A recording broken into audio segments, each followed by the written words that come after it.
RAF väikebussi toodeti Riias aastatel 1976 kuni 1997.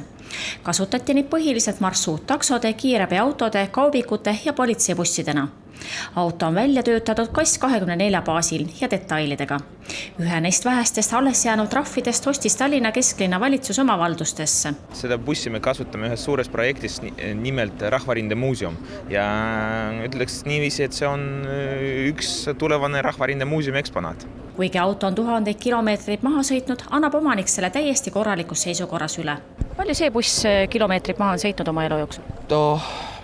Kes seda oskab enam öelda, näitab küll, et 70 000 kilomeetrit, aga olen kuulnud, et selle bussiga on ka Mustamere ääres ära käidud, et kusagil võib-olla üle 100 000 natukese, aga kuna ta on restaureeritud, siis ütleme, et praeguse hetke seisuga paar tuhat ainult.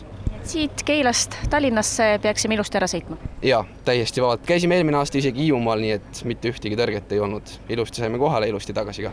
Paberid korras, auto üle vaadatud, asusime Tallinna poole teele.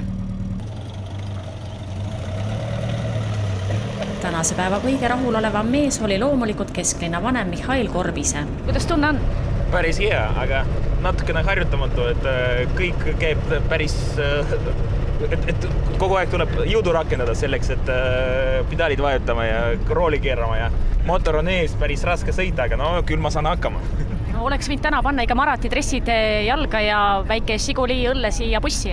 No kindlasti, kui oleks ainult täna üks sündmus täna päeval, siis võiks seda teha, aga no täna on palju erinevaid üritusi ja tuleb nagu ikka töövorm selga panna, et nagu teha ei ole midagi. Aga... Peab tõdema, et sa näed välja nagu taksojuht, palju kilomeeter maksab? No esimene sõit on tasuta, nagu seal on reklaamitriik, aga pärast hind tuleb kopseka, sellepärast, et no mitte iga päev saab sellise autoga käima ringi ja nagu ma arvan, et me võiks mingi lõbustusreisi kindlasti teha. Kuid mida arvavad teised kaasreisijad? Haiseb küll nagu lapsepõlv ja no kerge hirm muidugi on. Ma lihtsalt usaldan Mišat nii palju, et ma loodan, et me jõuame kohale, aga ega see väga turvaline ei tundu. Kas tulevad head Vene ajad meelde, kui siin bussis sõidad? Mina ilmselt Vene ajal sõitsin enda teadmata, olin nii väike, aga no Eesti ajal ma sõitsin RAF-bussiga. See oli võib-olla 93-94, aga see oli selline saan, et selle kõrval ei anna võrreldagi, see on ikka nii korralik pill, et seda on hästi hoidnud.